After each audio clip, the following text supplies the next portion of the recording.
ಹರೇ ಕೃಷ್ಣ ಆತ್ಮೀಯರೇ, ಕಲ್ಯಾಣಿ ಈಡನ್ ವೈಬ್ಸ್ಗೆ ಸ್ವಾಗತ. ಕೆಲವರು ಕೇಳ್ತಾ ಇದ್ದರು, ಮಕ್ಕಳು ತುಂಬ ಹಠ ಮಾಡ್ತಾರೆ, ಹೇಳಿದ ಮಾತು ಕೇಳಲ್ಲ, ಅದಕ್ಕೇನಾದರೂ ಪರಿಹಾರ ಕೊಡಿ ಅಂತ. ಎಲ್ಲರಿಗೂ ಉಪಯೋಗವಾಗಲಿ ಅಂತ ಈ ವಿಡಿಯೋ ಮಾಡಿದೆ. ಮಕ್ಕಳು ಹಠ ಮಾಡೋದು ಸಹಜ, ಯಾಕೆ ಮಾಡ್ತಾರೆ ಅಂತ ಸಮಾಧಾನವಾಗಿ ನೋಡಿ ನಿರ್ಧರಿಸಬೇಕು. ಇದು ಸಾಮಾನ್ಯವಾದದ್ದ ವಿಚಿತ್ರವಾದದ್ದ ಅಂತ. ಅತಿಯಾದರೆ ಕೆಲವು ಪರಿಹಾರ ಮಾಡಿ ನೋಡಿ. ಒಂದನೇದಾಗಿ, ಚಿಕ್ಕ ಮಕ್ಕಳಿದ್ದರೆ ಬರೀ ಚಿಕ್ಕ ಮಕ್ಕಳಿಗೆ ಏನೂ ಪರಿಹಾರ ಮಾಡೋಕ್ಕೆ ಹೋಗಬೇಡಿ, ಸ್ವಲ್ಪ ದೊಡ್ಡವರಾಗಬೇಕು. ಅಂಥ ಮಕ್ಕಳ ಹಾಸಿಗೆಯ ಕೆಳಗಡೆ 5 ಅರಶಿನ ಕೊಂಬು ಬಿಳಿ ಬಟ್ಟೆಯಲ್ಲಿ ಸುತ್ತಿ ಇಟ್ಟುಬಿಡಿ. ಇದು ಒಂದನೇ ಪರಿಹಾರ. ಎರಡನೇದು, ನವಿಲುಗರಿಯಿಂದ ಎಲ್ಲಿಯಾದರೂ ದೇವಸ್ಥಾನಕ್ಕೆ ಹೋದಾಗಲೂ ಮಾಡಿಸ್ಬೋದು. ನೀವು ಮನೆಗೆ 2 ನವಿಲುಗರಿಯಾದರೂ ತಂದು ಮಕ್ಕಳ ತಲೆ ಮೇಲೆ ಸವರಿ. ಮೂರನೇದು, ಶಿವನಿಗೆ ಅಭಿಷೇಕ ಮಾಡಿಸಿ ಆ ತೀರ್ಥವನ್ನು ಮನೆಗೆಲ್ಲ ಚಿಮುಕಿಸಿ ಮತ್ತು ಮಕ್ಕಳಿಗೆ ಕುಡಿಸಿ. ನಿಮ್ಮ ಮನೆಯಲ್ಲಿ ಗಣಪತಿ, ಶಿವ, ಪಾರ್ವತಿ, ಸುಬ್ರಹ್ಮಣ್ಯ ಜೊತೆಯಾಗಿರುವ ಫೋಟೋ ಇಟ್ಟು ಪೂಜೆ ಮಾಡಿ.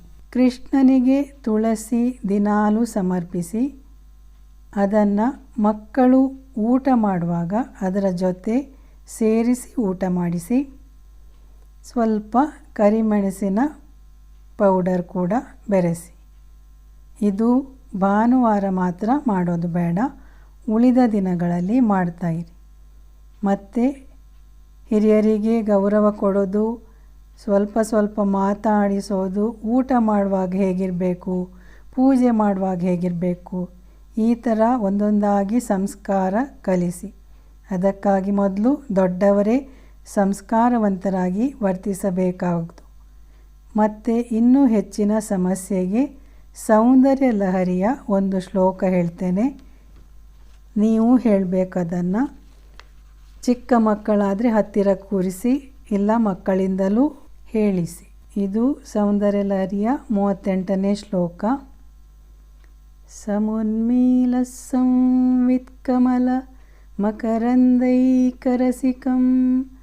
ಭಜೆ ಹಂಸದ್ವಂದ್ವಂ ಕಿಮಪಿ ಮಹತಾಂ ಮಾನಸಚರಂ ಯದಾಲಾಪಾದಷ್ಟಾದಶಗುಣಿತವಿದ್ಯಾ ಪರಿಣತಿ ಯದಾ ದತ್ತೇ ದೋಷಾದ್ ಗುಣಮಖಿಲ ಮದ್ಭ್ಯಃ ಪಯ ಇವ. ಈ ಶ್ಲೋಕವನ್ನು 45 ದಿನ 108 ಸಲ ದಿನಾಲು ತುಪ್ಪದ ದೀಪ ಹಚ್ಚಿಬಿಟ್ಟು ಒಂದೇ ಸಮಯದಲ್ಲಿ ಹೇಳಬೇಕು. ಇನ್ನೊಂದು ವಿಚಿತ್ರವೆನಿಸಿದರೂ ಒಂದು ಕ್ರೇಜಿ ಪರಿಹಾರ ಇದೆ. ಏನಂದರೆ, ಮಕ್ಕಳ ಫೋಟೋ ಇರುತ್ತಲ್ವ, ಅದರ ಹಿಂದೆ ಅವರ ಹೆಸರು ಬರೆದು ಫ್ರಿಜ್ಜಿಗೆ ಅಂಟಿಸಿ ನೋಡಿ. ಎಲ್ಲವೂ ಮಾಡಬೇಕೆಂದೇನಿಲ್ಲ, ನಿಮ್ಮ ಸಮಸ್ಯೆ ಕಳೆದು ನೆಮ್ಮದಿ ಸಿಕ್ಕಿದರೆ ಸಾಕು. ಧನ್ಯವಾದಗಳು. ನಮಸ್ಕಾರ. ರಾಧೆ ರಾಧೆ.